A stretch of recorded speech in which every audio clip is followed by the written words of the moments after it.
Good morning class 7। पिछले class में हमने पढ़ा था पार्ट 4 सरफरोशी की तमन्ना। हम लोगों ने जाना था कि हमारे देश जब गुलाम थे तो हमारे देश के जो क्रांतिकारी थे उन्होंने हमारे देश के लिए क्या क्या किया था, जब आज हम लोग इतनी आज़ादी की जिंदगी जी रहे हैं। आज हम लोग पढ़ेंगे पार्ट 6 स्नेह पगी पाती। स्नेह पगी पाती का अर्थ हुआ स्नेह मतलब प्यार में लिपटी हुई पाती यानी कि चिट्ठी। पहले के जमाने में चिट्ठी लिखने की परंपरा थी।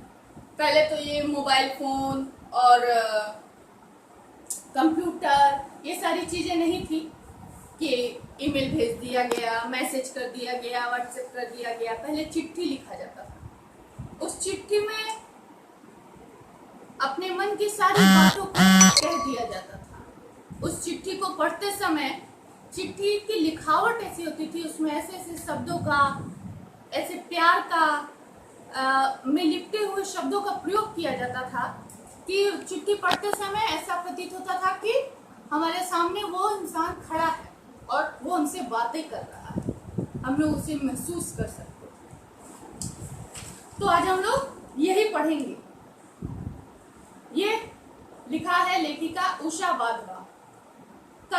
इनका जन्म 3 सितंबर 1939 में हुआ था। इन्होंने इतिहास में एमए किया है। हिंदी के अलावा अंग्रेजी में भी लेखन किया है। फारसी और उर्दू भाषा का भी इन्हें ज्ञान है। हिंदी की अनेक पत्रिकाओं में इनकी लेख और कहानियां छप चुके हैं। इनकी कहानियों का एक संकलन भी प्रकाशित हुआ जिसमें से 5 कहानियां पुरस्कार प्राप्त कर चुकी हैं।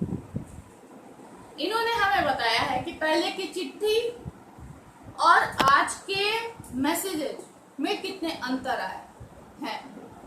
आज लोग बहुत व्यस्त हो गए हैं, उन्हें चिट्ठी लिखने का समय नहीं कि वो चिट्ठी लिखें। तो लेखिका कहती हैं कि मेरा जन्मदिन था। जन्मदिन के सुबह सुबह उन्होंने एक ईमेल बॉक्स खोला।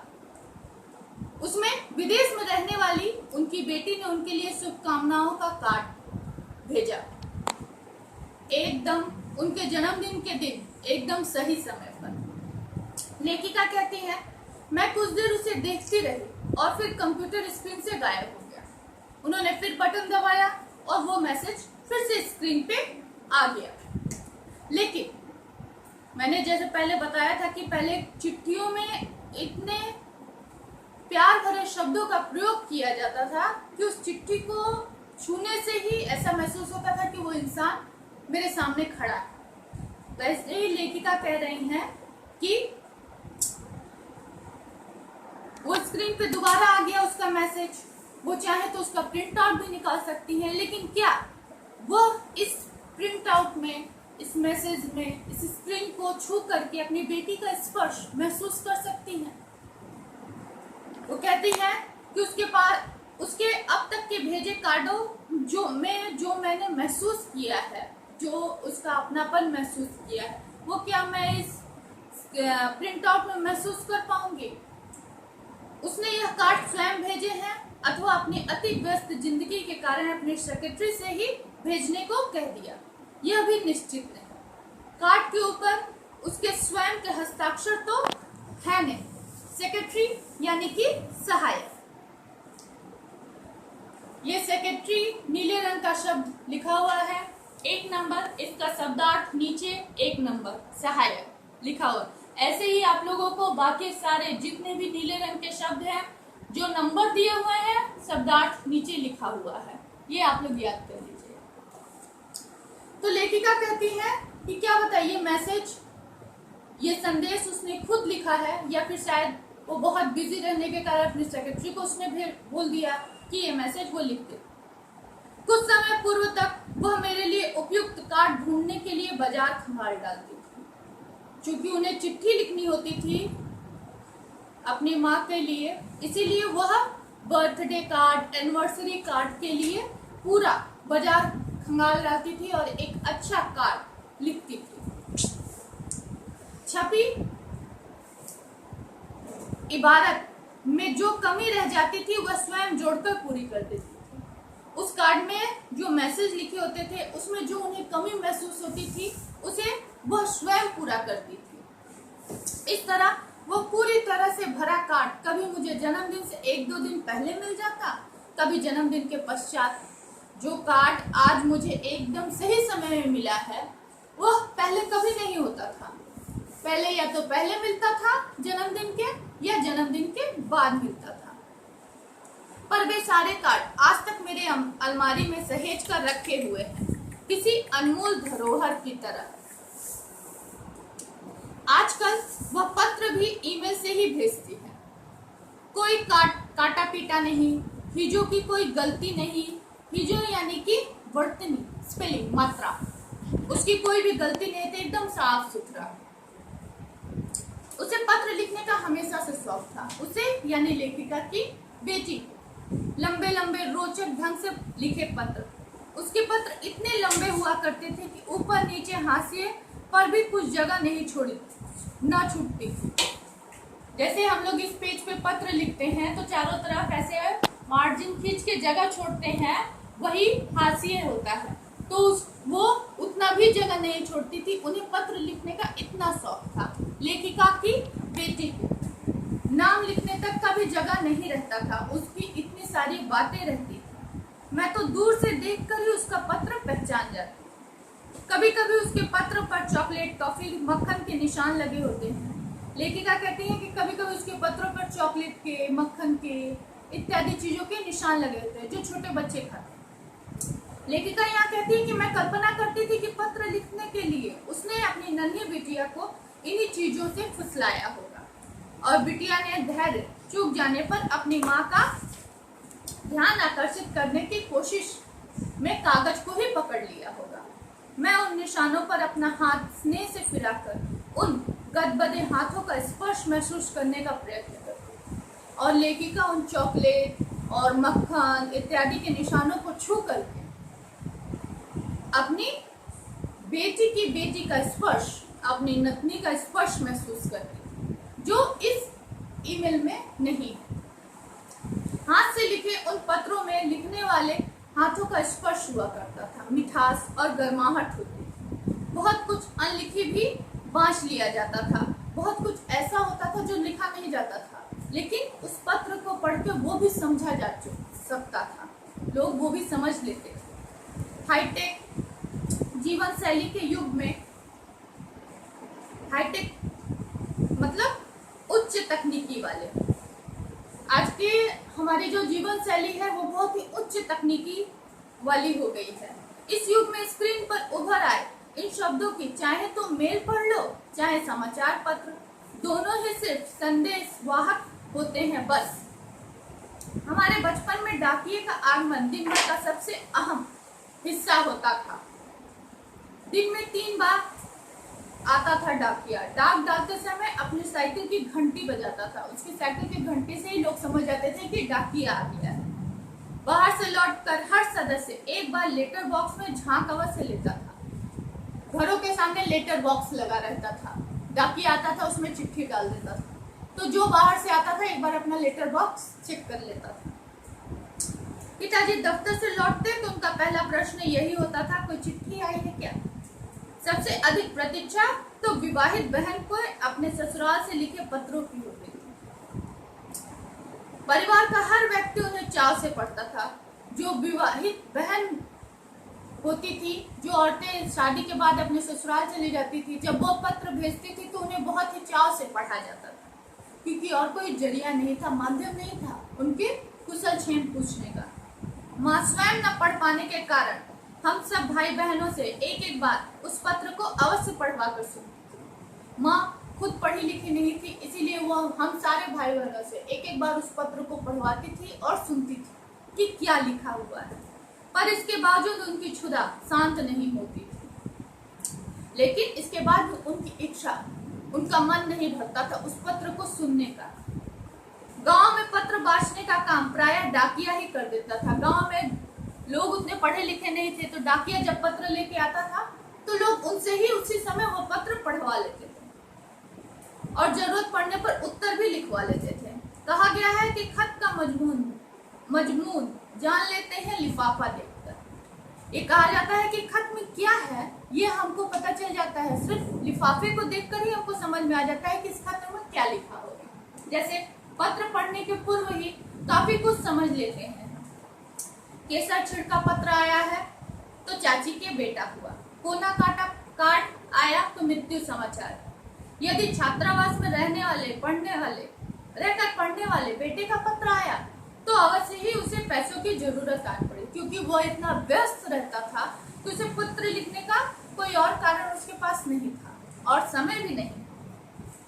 किसी को तत्काल सूचना देनी होती थी, तार से भेजा जाता। तार मिलने पर कोई निश्चित समय नहीं होता था, तार कब मिलेगा इसका कोई निश्चित समय नहीं था। देर रात को भी तार वाला आपके संकल खटखटाकर तार पहुंचा जाता था, क्योंकि तार दिया ही तब जाता था जब बहुत ही इमरजेंसी होती थी, बहुत जरूरी होती थी तो तार किया जाता था। इसीलिए तार कभी भी आ सकता था, पर जब तक उसके द्वार आगे बढ़ाए कागज पर हस्ताक्षर कर आप तार ले तब तक दिल इतनी जोर से धड़कता रहता था कि लिफाफा खोलना कठिन हो जाता था।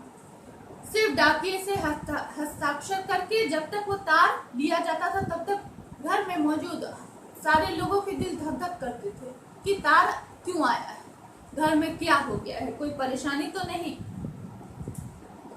घर के अन्य सदस्य भी घेरे खड़े रहते थे, सबके चेहरे पर एक ही भाव हुआ रहता था कि आखिर क्या हुआ है, क्योंकि ऐसे तार प्रायः दुखद समाचार के वाहक होते थे, क्योंकि तार तभी भेजा जाता था जब कोई दुखद समाचार हो। हाँ, विवाह, पुत्र जन्म इत्यादि की मुबारकी तार भी हुआ करती थी, पर वे तो ऐसे अवसर पर ही आते।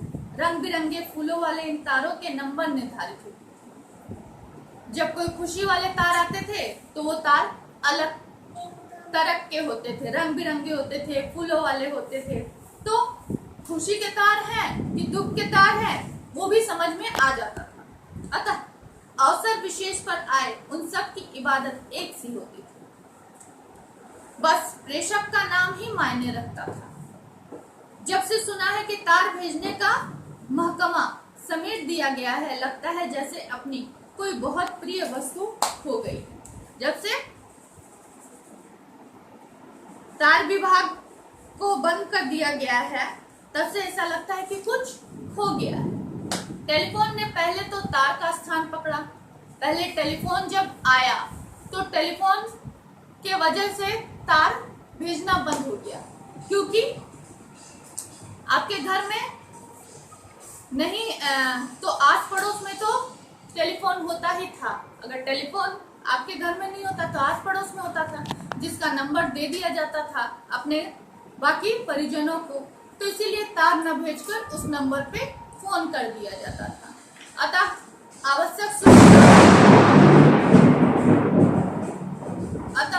आवश्यक सूचना वही दे दी जाती थी। धीरे धीरे टेलीफोन की संख्या और प्रभाव बढ़ने लगा। हर घर में टेलीफोन है, उठाओ और बात कर लो। उत्तर भी संग मिल जाते हैं। यह संदेह नहीं रहता है कि तार अथवा पत्र पहुंचा कि नहीं। मोबाइल ने आकर तो क्रांति ही कर डाली। मोबाइल आया तो एक क्रांति ले आया, रेवोल्यूशन ले आया। विश्व के किसी भी कोने में रहते स्वजनों से 24 घंटे जुड़े रहते हैं हम लोग। जब मन होता है तब फोन कर लेते हैं, बात कर लेते हैं। बात तो हो जाती है पर तसल्ली नहीं हो पाती जो लंबा सा पत्र पढ़कर हुआ करता है। विदेश में बसे बेटे का फोन आता है, माँ कैसी हो? सब ठीक है बेटा, और तुम? कुशल क्षेम हो जाती है। खबरों का आदान प्रदान हुआ। बस टेलीफोन रख देने के बाद याद आया कि अरे मैंने तो ये बात बोली ही नहीं, ये बात बताना ही भूल गई, ये बात पूछना ही भूल गई। अनेक बातें घूमड़ रही थी मन में, पर चाह कर भी कहाँ कह पाई। कितना कुछ तो रह गया भीतर। चलते मीटर के आगे कोई कितना बतिया पाएगा। कहाँ बता पाई कि कल पप्पू की बारात कितनी धूमधाम से निकली थी, कितनी ही तो आतिशबाजियां हुई थी, कैसे कैसे तो पकवान बने थे। नहीं बता पाई कि मन कल से बहुत उदास है, अकारण, मैंने बिना कारण का ही मेरा मन बहुत उदास है, पता नहीं क्या हुआ। ये सब बातें तो मैंने अपने बेटे को बताई ही नहीं। पर आज की पीढ़ी की दौड़ती भागती जिंदगी में पत्रों का कोई स्थान नहीं। किसी के पास इतना समय नहीं है कि वो बैठकर पत्र लिखे। तार अथवा तार वाले देखे नहीं उन्होंने। एक दो पीढ़ी बाद के बच्चे डाकिया डाक लाया गीत सुन माता पिता से पूछेगा, माँ डाकिया कौन होता है? सच है, प्रगति जब तेज रफ्तार से आगे बढ़ती है तो बहुत कुछ किनारों पर ढकेलती चलती। ऐसा ही किसी किनारे पर छूट गई है इस बार स्नेह पगी-पाती। तो हमारी जिंदगी में इतना बदलाव आ गया है कि पुरानी चीजें जो हम लोग जानते हैं, हमारे आने वाली पीढ़ी उन चीजों को जानेगी भी नहीं, पूछेगी कि मैंने डाकिया नाम का क्या चीज था। उन्हें पता ही नहीं होगा कि डाकिया आता था डाक लेकर, समाचार लेकर, पत्र लेकर, तार लेकर। हम लोग इतना आगे बढ़ गए हैं। प्रगति, नए नए आविष्कार जीवन को बहुत ही सहज बनाते जा रहे हैं, लेकिन जीवन से अपनापन छिनता जा रहा है। लोग इतने व्यस्त हो गए हैं कि उनके पास समय ही नहीं है कि अपनी बातों को किसी के सामने बोल पाए। उनके सामने न सुनने वाला है और न बोलने वाला है। लोग अपनी जिंदगी में इतने व्यस्त हो गए हैं। तो ये कहानी, ये स्नेह पगी-पाती हम लोगों ने पढ़ी। इसका शब्दार्थ आपकी किताब में दिया हुआ है। मौखिक प्रश्न है, लिखित प्रश्न है, आज से स्पष्ट है। आप लोग प्रश्न एक पाठ पढ़िए और इन प्रश्नों को ढूंढने का प्रयास करिएगा। सही विकल्प चुनकर निशान लगाएं। इसे निशान लगाइएगा पेज नंबर 49। इसे निशान लगाकर अपने कॉपी में लिख लीजिएगा। ठीक है, धन्यवाद।